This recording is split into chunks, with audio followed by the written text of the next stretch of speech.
Le titre de ce journal, les mesures de suspension des manifestations de grande envergure prises par le gouvernement pour empêcher la propagation du coronavirus font leurs premiers effets.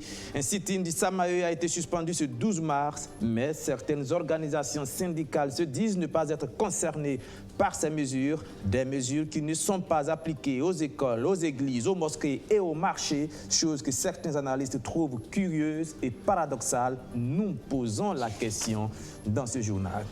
Le coronavirus qui chamboule tous les programmes sportifs sur tous les continents, Ligue des champions, Liga, Serie A, NBA, tout le monde est touché. Au Burkina Faso, eh bien, on s'achemine vers les matchs à huis clos. Et puis un peu de légèreté tout de même dans cette édition. Ils sont des jeunes web comédiens burkinabés. Ils essayent de percer dans ce nouveau genre humoristique où on poste des vidéos gags sur le net. Arsène Kanditamde est allé à leur rencontre. Vous verrez leur parcours, vous entendrez leur espoir. C'est le grand format de ce 19h30. Voilà pour le sommaire, bonsoir et bienvenue. Depuis hier, le gouvernement a pris des mesures de lutte contre la propagation du coronavirus après les 2 premiers cas confirmés et enregistrés. Parmi ces mesures, la suspension jusqu'à fin avril de toutes les manifestations d'envergure. Parmi elles, les manifestations syndicales. Le sit-in du Samaeu prévu ce 12 mars a été donc suspendu. Les responsables de ce syndicat disent comprendre la mesure, mais émettent des doutes sur l'objectif visé. Abdourazak Traoré les a rencontrés. Au lendemain des mesures préventives du gouvernement pour contrecarrer le Covid-19, c'est l'incompréhension chez une partie de l'opinion. D'aucuns ne comprennent pas pourquoi les manifestations d'envergure sont interdites, pendant que des rassemblements susceptibles d'être des foyers de contamination sont autorisés. Les lieux de culte, les marchés, les écoles et les universités peuvent vaquer à leurs occupations. Le mode de transmission de la maladie ne peut pas varier d'un type de rassemblement à un autre et qu'il serait quand même assez magique de penser qu'il n'y a que les manifestations nécessitant une autorisation qui sont plus susceptibles de vraiment favoriser la propagation de la pathologie aujourd'hui que le monde entier est en train de travailler à combattre. Donc c'est pas avec une grande stupéfaction, mais avec beaucoup plus de déception de la lecture ou en tout cas de l'orientation que notre gouvernement semble donner à certaines questions qui pourtant devraient être élevées à un niveau vraiment d'appréciation plus intéressant. Le syndicat autonome des agents du ministère des Affaires étrangères exprime sa déception parce que justement, il vient d'être frappé par la mesure d'interdiction. Son sit-in prévu ce 12 mars a été refusé. Une manifestation pour dénoncer le silence de Alpha Bari, resté muet depuis le dépôt des revendications. Dans cette plateforme revendicative, le Samaeu exige l'arrêt des affectations du personnel non essentiel dans les ambassades burkinabées. Le patron de la diplomatie avait déjà répondu. Il tient à son projet d'affectation des policiers. Le besoin a été exprimé par les représentants du Burkina à l'étranger, a réagi le ministre des Affaires étrangères. Une réponse qui est loin de convaincre le Samaeu. Le ministre nous a effectivement servi cet argument que c'est à la demande des chancelleries. Mais lesquelles, combien sont-elles, où sont ces correspondances? Vous pourrez interroger qui vous voudrez au sein de ce département. Je ne suis pas sûr que l'on vous sortira une correspondance adressée, en tout cas par une de nos représentations, demandant expressément l'envoi de personnel de police. Il y a eu une manifestation de besoin en renforcement des dispositifs sécuritaires, oui, mais une demande expresse en envoi de personnel de police, là, sans faire mentir, monsieur le ministre, j'attends en tout cas de voir ces correspondances-là. Le syndicat qui dénonce entre autres ce qu'il appelle l'infantilisation des diplomates burkinabés et le mépris de son métier par les autorités de tutelle. Que les règles dans notre département soient respectées et vous ne verrez personne se plaindre à marteler. Le secrétaire général du Samaeu. Concernant toujours les organisations syndicales, sachez que celles qui luttent contre l'imposition de l'IUTS, les primes et indemnités des fonctionnaires, annoncent qu'elles maintiennent leur grève générale annoncée du 16 au 20 mars, ponctuée d'une marche-meeting le 17 mars, selon un communiqué. Le communiqué qui précise que les manifestations prévues ne sont pas soumises à une quelconque autorisation, faisant ainsi référence aux propos du ministre de la Communication chez nos confrères de Truc TV ce matin, Rémi Fugendanguinou, qui a estimé que seules les manifestations soumises à une autorisation sont interdites. La marche-meeting du 17 mars est donc maintenue, selon le communiqué de ces organisations syndicales. Meeting, sit-in, marche, entre autres, donc, sont interdits, je vous le disais, mais aussi les salles de cinéma et les boîtes de nuit doivent rester fermées jusqu'au 30 avril prochain. Le gouvernement veut ainsi éviter les grands rassemblements, facteur majeur de la propagation du Covid-19. Et pourtant, les écoles, les églises, les mosquées, mais aussi les marchés, eux, restent ouverts. Un véritable paradoxe seront certains observateurs. La situation soulève de nombreuses questions sur lesquelles Archimède Boy est revenu. Pour contrer le coronavirus, le Conseil des ministres du mercredi 11 mars dernier a pris des mesures. Jusqu'au 30 avril prochain, les manifestations soumises à autorisation sont interdites, a dit le porte-parole du gouvernement, Rémi Danginou. Marche meeting, concert musical, salle de cinéma, boîte de nuit, tout cela est interdit. Des événements d'envergure comme la Semaine nationale de la culture, les concours de Miss sont aussi concernés. A contrario, les écoles et universités, les marchés et lieux de culte ne sont pas concernés par la mesure d'interdiction. Et c'est là tout le paradoxe. Les rassemblements confinés comme les lieux de culte, les salles de classe, les amphithéâtres sont-ils moins dangereux que les marches-meetings, les concerts musicaux, les salles de ciné et autres boîtes de nuit? La Semaine nationale de la culture est-elle plus dangereuse que les échanges et contacts du grand marché Rodwoko de Ouagadougou ou du grand marché de Bobo-Dioulasso? Poussons la réflexion aux gaz et compagnies de transport en commun. Prenons pour exemple un cas de transport de 70 places assises qui fait la ligne Ouagadougou-Bobo-Dioulasso avec des passagers côte à côte pendant 6 heures de route. N'y a-t-il pas de risque? Si oui, qu'est-ce qui est fait concrètement pour la sécurité sanitaire des personnes? Pendant que le gouvernement pense que les lieux de culte sont moins dangereux et joue la prudence sur la question, la décision du pasteur Mamadou Karambiri semble prendre le contre-pied du gouvernement. Il annonce via un communiqué la suspension de toutes les réunions et cultes dominicaux jusqu'à nouvel ordre. Il va plus loin dans sa note et mentionne clairement qu'au regard de la complexité de la gestion du grand nombre de fidèles, il serait indiqué que ces derniers restent chez eux et veillent sur tout éventuel symptôme du coronavirus. Cette position du gouvernement qui s'apparente à du 2 poids 2 mesures laisse planer un doute sur l'efficacité de la mesure. Pourquoi a-t-on des craintes de propagation du coronavirus dans certains secteurs et pas dans d'autres?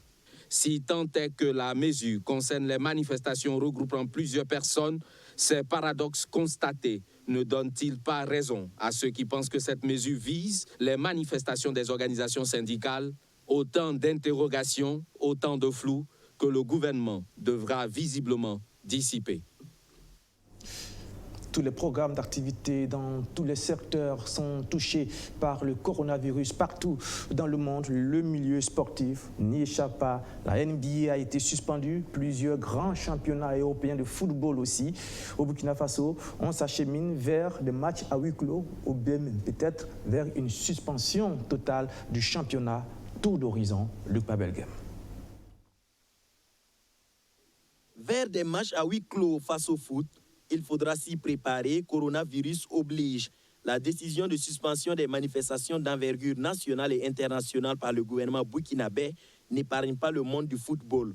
La Ligue professionnelle de football avait auparavant arrêté le championnat national de première division et la Coupe du Faso du 10 mars jusqu'au retour des étalons locaux du championnat d'Afrique des Nations Cameroun 2020.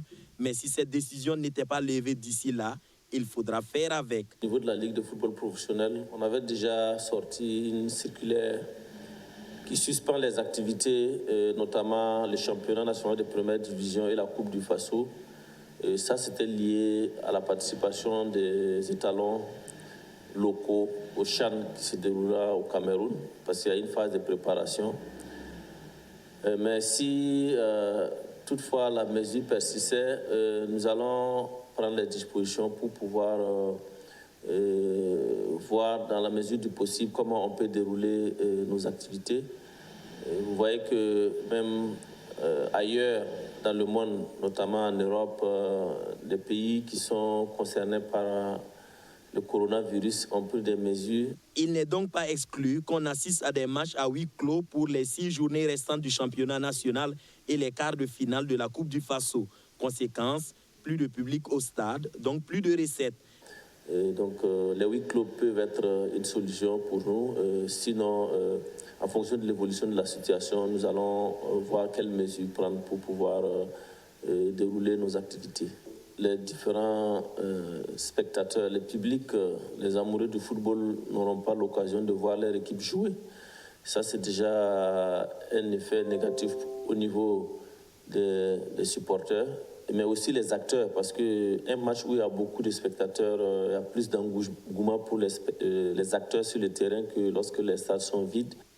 Les mesures liées au coronavirus n'affectent pas que le football au Burkina. Toutes les autres disciplines se pratiquant avec du public, donc impliquant des rassemblements, sont concernées. À l'international, toutes les grandes manifestations subissent de plein fouet l'avènement du coronavirus.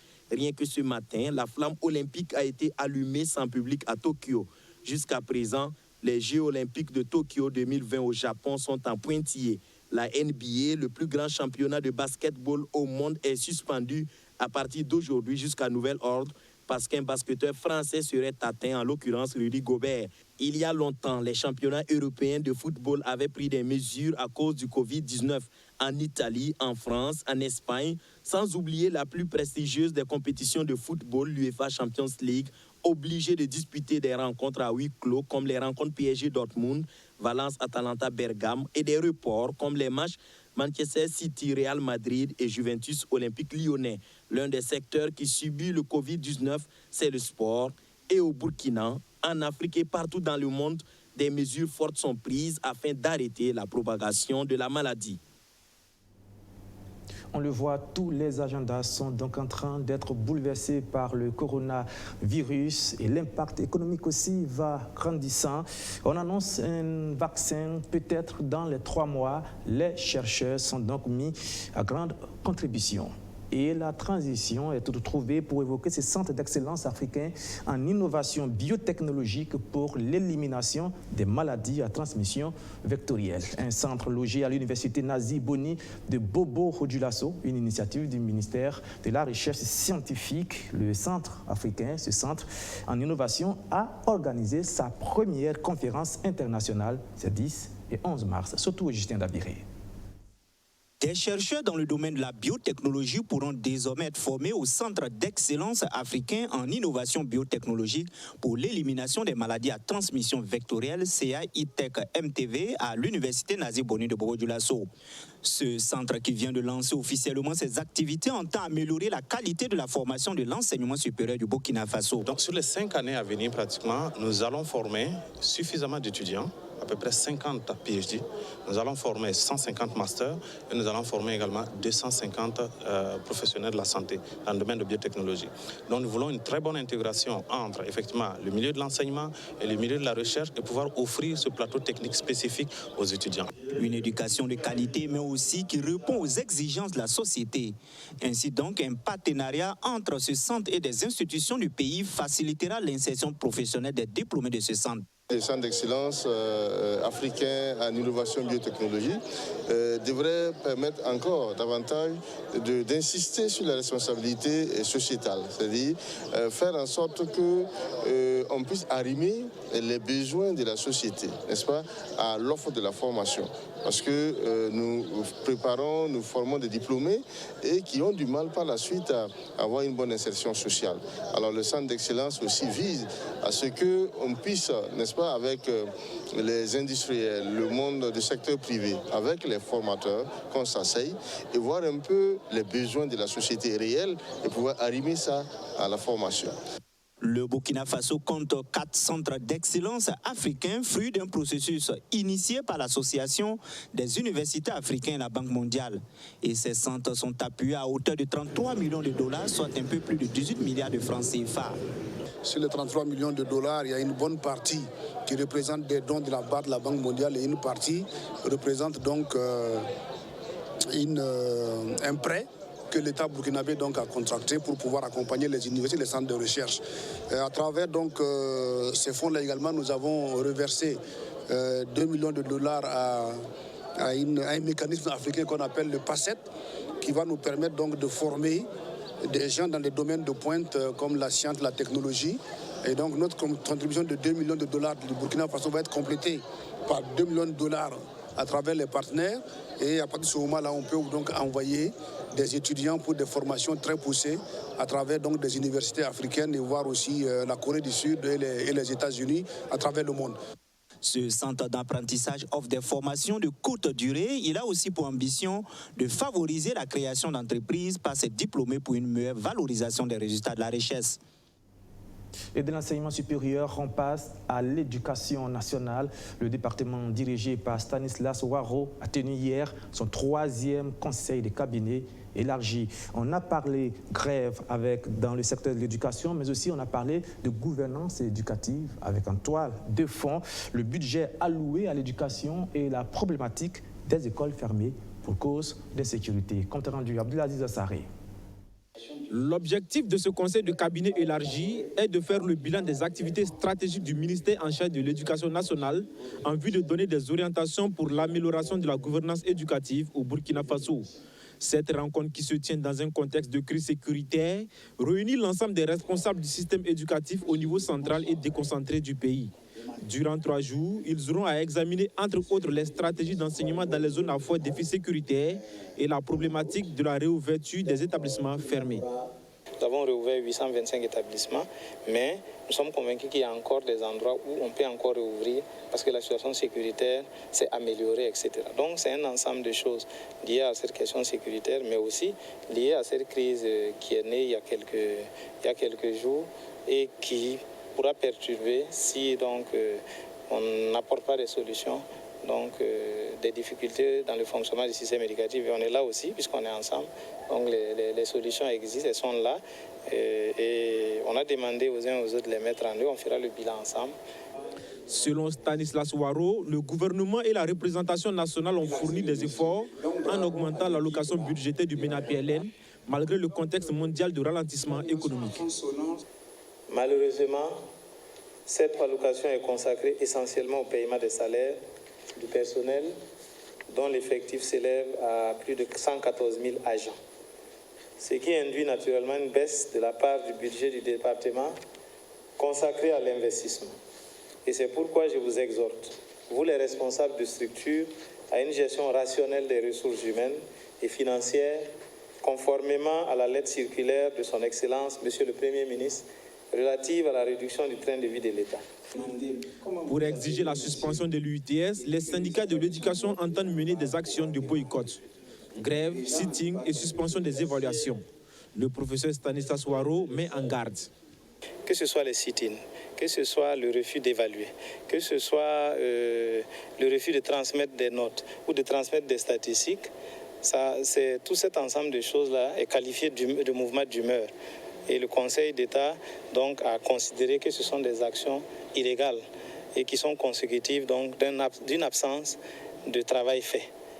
Et donc, tous ceux qui s'adonnent à ça, donc, en tout cas, connaissent les conséquences du travail non fait. Et donc, moi, je les encourage à revenir à la raison, à faire le travail et à s'inscrire dans une dynamique donc, de dialogue. En rappel, ce cadre trimestriel de rencontre vise à permettre au ministre d'échanger avec ses collaborateurs sur les éventuelles difficultés qui pourraient entraver le fonctionnement harmonieux du système éducatif afin de relever ensemble les nombreux défis. Chapitre agriculture à présent et nous vous amenons découvrir la ferme génétique Center de Boulby, une ferme qui expérimente une nouvelle variété de sorgho à haut rendement de fourrage pour les animaux, mais aussi des graines pour l'alimentation humaine, une nouvelle variété que la Direction générale de la production animale a fait découvrir à plusieurs producteurs. C'était hier, Magid Bakwa. Les ressources naturelles constituent la principale source d'alimentation des animaux au Burkina Faso. Malheureusement, celles-ci deviennent difficilement accessibles du fait de l'insécurité qui sévit actuellement dans certaines zones du pays. Face à cette situation, la ferme génétique Center expérimente le sorgho Sobatimi à Boulby dans la zone périurbaine de Ouagadougou. une nouvelle variété de sorgho qui a un bon rendement en graines et en fourrage pour les animaux. Elle peut être utilisée comme culture de contre-saison, contrairement aux autres variétés de sorgho. Le promoteur de la ferme partage ici son expérience avec d'autres producteurs sur cette nouvelle variété de sorgho riche en production. Cette visite commentée, c'est d'amener les autres producteurs du Burkina Faso à adopter les nouvelles technologies. Parce que nous savons que l'alimentation du bétail est le plus gros problème que nous avons ici. Il n'y a plus de pâturage, et même les pâturages sont très pauvres. Alors que si nous voulons produire du lait ou de la viande, nous avons intérêt à produire du fourrage de bonne qualité pour alimenter nos animaux. Et c'est dans ce cadre que nous avons trouvé ce sorgho Subatimi, qui a une très bonne production. Nous l'avons expérimenté et nous avons voulu que les autres éleveurs profitent de cela pour pouvoir mieux alimenter leur bétail. Parce qu'en quantité, ils produisent beaucoup et la qualité de la tige est supérieure à ce que nous rencontrons d'habitude. Cette visite entre dans le cadre de la mise en œuvre du système national de vulgarisation et d'appui conseil en élevage initié par le ministère en charge des ressources animales. Nous avons un système national de vulgarisation qui est fonctionnel depuis maintenant quelques années, mais qui est assez dubieux. Donc, du coup, nous sommes en train de chercher la meilleure façon de vulgariser les thèmes techniques. Et comme je disais, ce centre, c'est un lieu d'expérimentation, donc on peut bien vulgariser ce que vous avez vu ce matin. Ça rentre dans le cadre de l'alimentation du bétail, la production du fourrage, là, du sorgho. Là. Donc du coup, ça nous permet de vulgariser ce genre de production et pour améliorer l'alimentation des animaux. Le fondateur de la ferme Génétique Center invite les autres producteurs à adopter les nouvelles technologies. La seule façon, selon lui, de faire face à l'insécurité alimentaire des animaux. Après 4 années d'exécution, la deuxième phase du programme d'appui à la valorisation des produits forestiers non ligneux est à son terme. Un programme porté par l'ONG TRUAID et financé par la coopération suisse qui a permis notamment de réaliser plusieurs infrastructures dans 5 régions. Eh bien, après le programme, place maintenant au bilan et c'était en présence des partenaires du projet. Magid Bakwa encore pour le compte rendu. La valorisation des produits forestiers non ligneux, un moyen pour venir à bout de la malnutrition et amortir les chocs climatiques et économiques dont sont victimes les ménages vulnérables. 4 années durant, l'ONG TRUAID, appuyée financièrement par la coopération suisse, a exploité ce créneau au profit des populations de 4 régions du Burkina Faso. Au bilan, de nombreux acquis tels des réalisations d'infrastructures économiques pour promouvoir la chaîne de production et le circuit de commercialisation des produits forestiers non ligneux. Premièrement, il s'agit pour nous de faire la promotion de la production et de la préservation de la ressource pourvoyeuse de la matière première, notamment ce qu'on appelle les produits forestiers non ligneux, et ensuite de promouvoir à travers cela l'autoconsommation dans les différents ménages pour pouvoir améliorer la sécurité alimentaire et nutritionnelle. Après avoir travaillé à la production de la matière première, il y a le résultat qui est beaucoup axé sur l'équipement, le renforcement des capacités, l'organisation des acteurs et des actrices en matière de transformation, de commercialisation de ces produits forestiers non ligneux-là. Au regard des défis encore énormes, les partenaires financiers promettent de mettre encore la main dans la poche. La province suisse est disposée à accompagner le projet pour une 3e phase. Parce que nous sommes à la 2e phase du programme, pour une 3e phase à partir de 2021.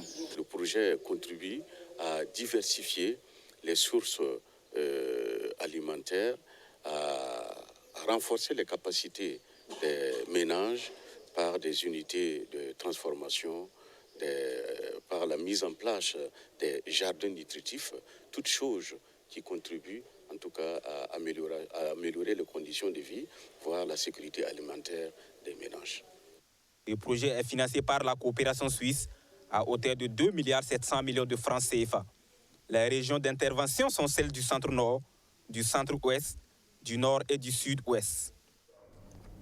Avant de terminer ce journal, d'abord cette brève qui vient juste de tomber.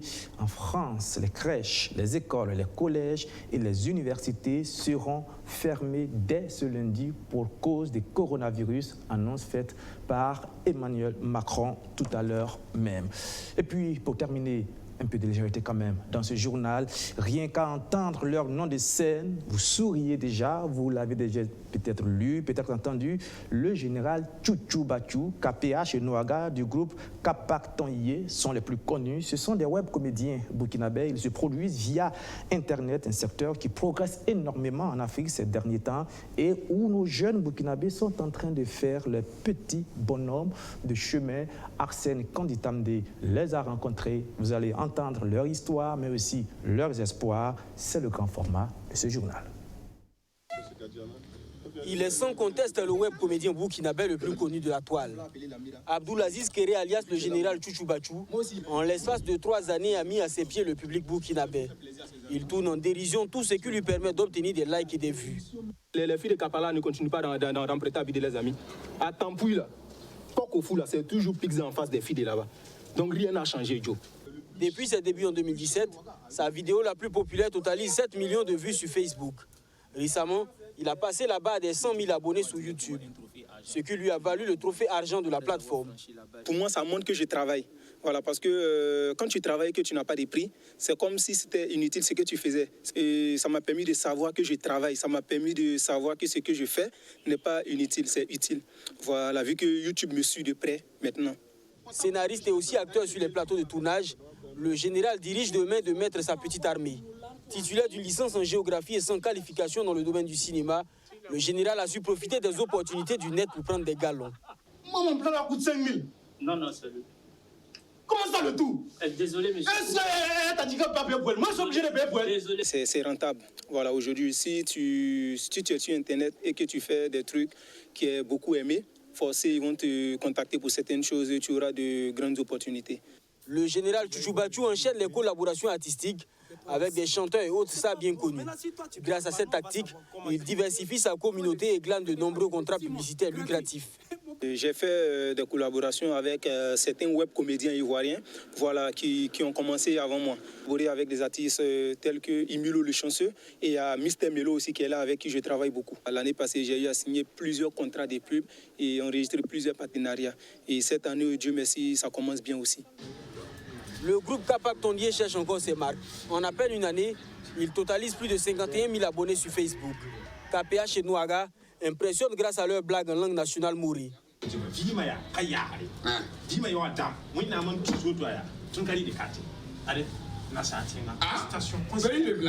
Il y a certaines personnes effectivement qui nous suggèrent de faire des trucs en français. Il y a de certaines vidéos même on a sous-titré en français.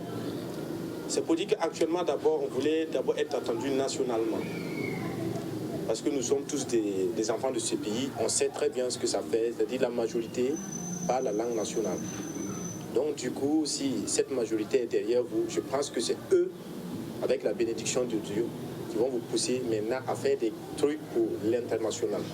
La popularité est certes au rendez-vous pour ces enfants du quartier Nonsin, mais le train de la fortune se fait toujours attendre.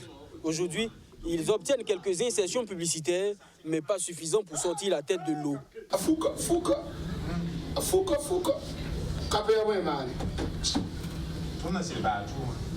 On a eu un partenaire, c'est bien vrai, mais on ne peut pas dire qu'il y a des retombées en tant que tel. Mais néanmoins, on travaille avec cette personne et du coup, voilà, on s'entraide, quoi.